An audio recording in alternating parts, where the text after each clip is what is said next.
Where are you right now? Are you safe? I asked Jesus, worried about him being near a fire. But he seems annoyed and tells me he's at work before hanging up. I'm puzzled because it doesn't make sense for him to be working near a fire. When I realize he's not where he said he was, I start to suspect him of lying. I've been planning something for a while now, and it's time to put my plan into action. My name is Julia Bones, and I'm 29 years old. I work as a nurse in a hospital where I help many patients every day. I've always been good at caring for others, and I find joy in it. Nursing feels like my true calling. I'm married to Jace, and we've been happily married for 2 years. We live in company housing provided by his job, and I cherish our life together. I met Chase 3 years ago at a party where some friends were hanging out. Jace, who tends to get shy, drank a lot and ended up getting drunk pretty quickly. Even though we had just met, I couldn't leave him alone in that state, so I took care of him at my place. The next day, Jace didn't remember anything, but he said something serious like, "I'll take responsibility," which made me burst into laughter. I had to explain to him what happened, and he felt embarrassed and apologized. That's how our relationship started, and we got married a year later.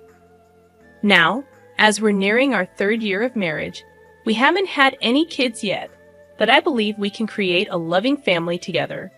Lately, Jace has been really busy with work, especially on weekends, and he often comes home acting distant. Even when we're relaxing together on the couch watching TV, he's always glued to his phone, sighing a lot. At first, I wondered if I did something to upset him, but I couldn't think of anything. As time went on, I started to worry about his health, so I began researching balanced meals and cooking healthier meals for his lunches and dinners. That day, my hospital had 2 shifts, day and night. I was supposed to work the night shift, but a colleague asked me to switch to the day shift, so I did. I meant to tell Jace about the change, but I ended up telling him on the day itself. I messaged him, saying, "I'm working the day shift today, so I'll cook dinner and wait for you," but he took a while to reply. Normally, he'd respond quickly and even use emojis, but lately his replies have been short. I wondered if he was just busy or if this was normal after being married for 2 years. Feeling a bit lonely, I rushed home after work to cook a good meal again. Cooking went really well today. I took a quick photo of the meal and posted it on my cooking account on social media. I enjoy cooking for Jace, but sharing my cooking on social media has become something I like too. A few minutes after posting, I got a notification, a comment from one of my cooking friends. I've been chatting with someone I met through my cooking account on social media lately. It's nice to have a connection outside of work, and it makes me happy.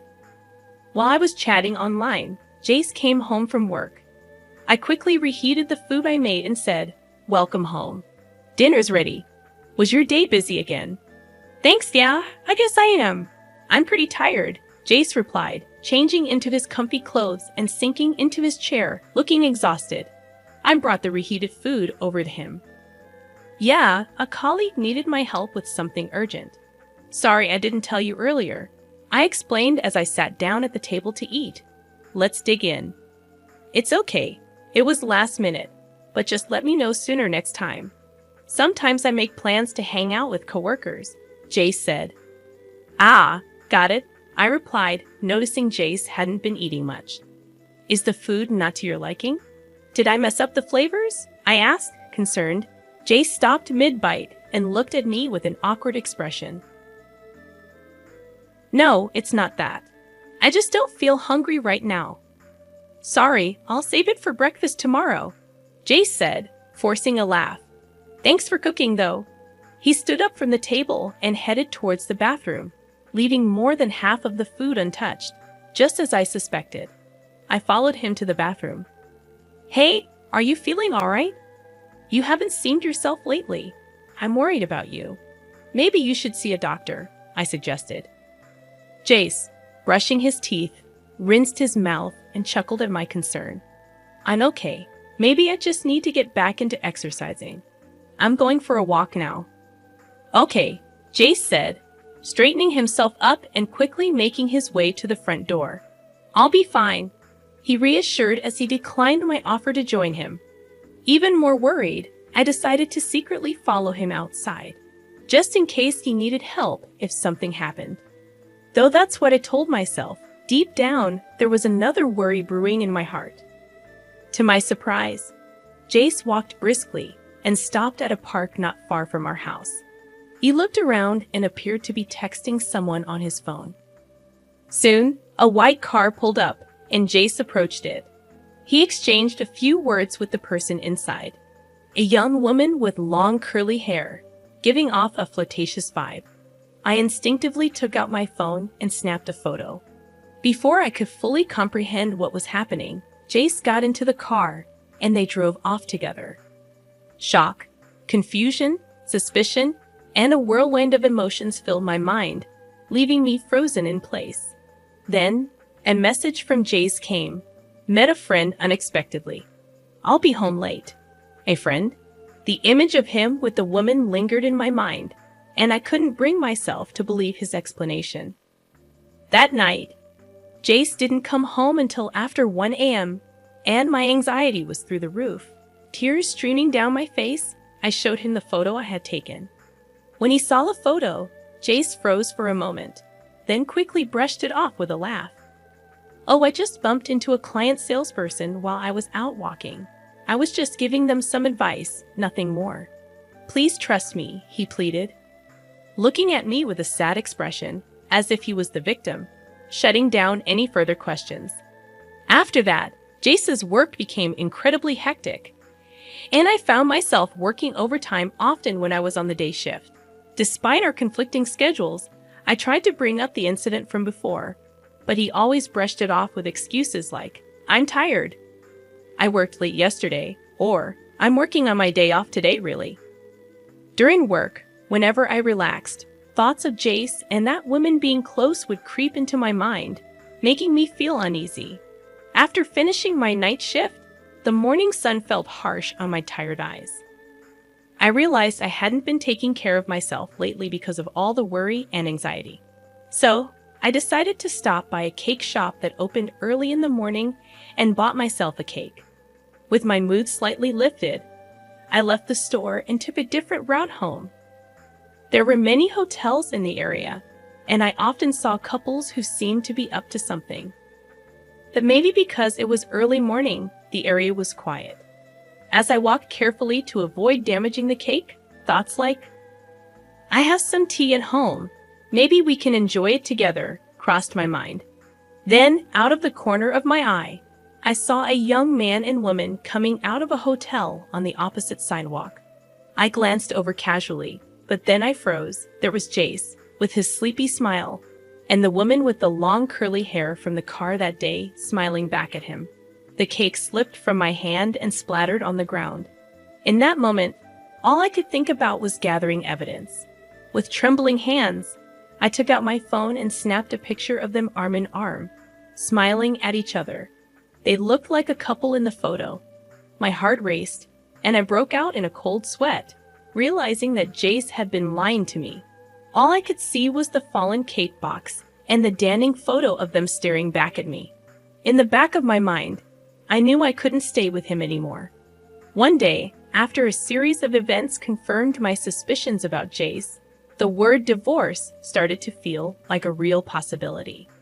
I was working my usual day shift, busy with tasks. Suddenly, I heard sirens in the distance, signaling that fire trucks were passing through the neighborhood. It wasn't just one truck, but 2 or 3 in a row, which made me worry that there might be a fire nearby. After finishing a phone call and taking a moment to catch my breath, 2 colleagues returned from a patient's room, discussing how frightening it was. "Good job. What's going on?" I asked, sensing there might be trouble. They lowered their voices and told me, "There's a fire at Company A, and patient we passed in the hall mentioned it." Company A? A fire? Those words sent a shiver down my spine. Excusing myself from my colleagues and clutching my phone tightly, I hurried to a quiet spot.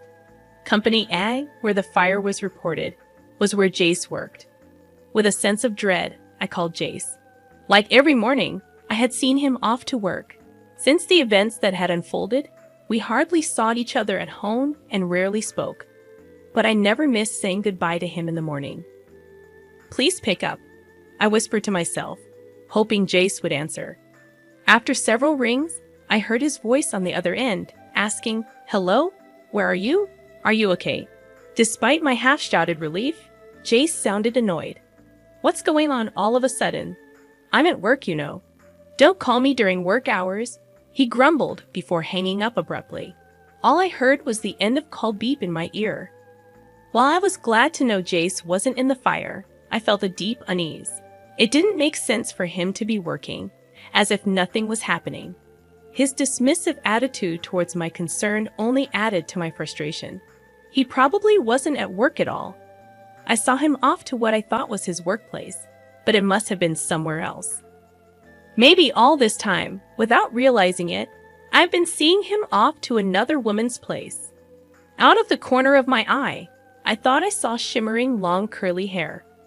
With determination, I dialed a certain person's number on my clenched phone. After finishing my work safely, I rushed home and started packing up the furniture and appliances in the house. Then the doorbell rang, ding-dong. But it wasn't Jace at the door. It was a friend from college who knew about my situation with Jace and had offered to help me leave. Despite my sudden request for help moving my belongings from work, she readily agreed. "Thank you so much. I'll treat you to something next time," I said, feeling apologetic. But she just smiled and replied, "You've been through a lot, haven't you? I'm always here to help." I felt grateful for having such a good friend, a feeling that had faded recently, and my heart warmed. Together, we moved out the furniture, appliances, and clothes I had prepared into the car. The room, now empty of the belongings I had accumulated since my single days, felt stark and bare. Looking around, I questioned if I had any lingering attachments to my past life. "No, I don't need it anymore," I decided, feeling no pull to stay. With determination, I headed towards an apartment near my workplace. On the day I saw Jace leaving a hotel with another woman, I had rushed to a real estate agent. I wasn't sure about divorce yet, but I had rented the apartment just in case. I felt satisfied with my decision. I unpacked the items in the apartment and then remembered something. I grabbed my phone and dialed the number, waiting for the robotic voice guidance to start. Hours later, after settling in from the move, I was taking a break when I received a call. Glancing at the display, I saw Jace's name. I took a deep breath before answering. "Hello, Julia, where are you? I came home to an empty house, and my phone isn't working. What's going on?" Jace's voice sounded frantic. "Most of the stuff at home belonged to me, so I took it with me. And as for the phone, it was in my name, so I canceled it," I calmly explained. His voice remained anxious. "Wait, my phone isn't working." "Well, I can only use Line because I'm connected to Wi-Fi. But more importantly, you said you took the stuff. You're not seriously running away, are you? This is a joke, right?" Jace's voice was filled with disbelief. As I listened to Jace still not grasping the situation, my irritation grew. "Are you seriously saying that? Don't tell me you forgot about the call this afternoon. Someone who's at work can't just keep working calmly when there's a fire happening, right?" Struggling to control my anger, I asked something I had wanted to know for a long time. "Where were you and who were you with instead of going to work?" There was a moment of silence from Jace. Then, reluctantly, he began to speak. "Look, the story about bumping into a female client while walking, it was a lie. The truth is, she's a colleague from work, and I was at her place today." "What?" Jace's confession was exactly what I had anticipated. He had been involved with the company receptionist, Savannah, for about 6 months. They would meet on the days I worked the night shift. Lately, as Savannah became more demanding, he had started lying about working overtime on his days off just to see her. Today, they had both taken paid leave and spent the day at Savannah's house. They only found out about the fire when Savannah's phone rang with a call from their office. After confessing everything, Jace pleaded over the phone, "I want you to forgive me." What a joke, I thought bitterly. I'm glad to finally hear the truth from you, Jace. I said, despite our short marriage, I have been trying to build a good family life. Jace tried to interrupt, but I didn't let him. I want a divorce because of your infidelity. Let's handle the details through our lawyers. Goodbye. Afterwards, the fire at Company A made headlines in the local news, becoming a big story. When I saw the news, I was stunned. The culprit behind the fire was none other than Jace's mistress, Savannah. Early in the morning, Savannah sneaked into the company's conference room, pulled a thread from the edge of a curtain, and lit it with a lighter. The fire spread quickly, burning down the conference room. Thankfully, the building itself suffered only minor damage. Surveillance footage clearly showed Savannah as the perpetrator. As for her motive, Savannah claimed that the married man she was dating wouldn't divorce his wife, and even her threats of exposing their relationship had no effect. She believed she had to do something drastic. Honestly, I couldn't understand why anyone would commit a crime just to be with Jace. However, according to Savannah's colleagues, she often complained about feeling lonely. Perhaps she envied the married man who seemed to have it all, thinking that being with him would fill her own loneliness. Thinking about it, I realized that feeling lonely even when you're with someone else is far more painful. Since discussing divorce with Jace, we hadn't been in direct contact, but our lawyers were handling the proceedings. Meanwhile, I heard about what was happening at Jace's company. After the fire, Jace, who was unaware of what had happened, was shocked to learn the truth from the company's general affairs representative. Savannah was arrested immediately, and news of their relationship spread rapidly throughout the company. Unable to bear the gossip any longer, Jace resigned from his job. Hearing about all this, I felt a tiny bit of sympathy for Jace, but mostly, I believed he had brought it upon himself by choosing another woman. With that in mind, I went through the divorce process without much emotion, and we successfully divorced. The evidence of Jace's infidelity, captured in the photos I had taken, made the process smooth. Additionally, I ensured that Jace paid proper alimony from his severance pay. Now that my connection with Jace was completely severed, I enjoyed living alone in my new apartment, where I had settled in nicely. Perhaps I had neglected myself by always prioritizing others. While continuing my job as a nurse, I started to rediscover the joy of cooking, which had been my greatest pleasure during my marriage with Jace, but now just for myself. In the morning, I opened the window of my apartment to let in the fresh air. Glancing outside, I saw a happy family of 3 walking together. Seeing them, I felt no regret at all. Instead, I felt excited thinking about my future. Just then, my phone buzzed. Returning to my room, I couldn't help but smile at the screen. I had hit it off with someone I met through a cooking account on social media, and we had become close quickly. We had planned to cook together that day, responding to the message saying, "I'll be there soon." I began preparing the meal we were going to cook.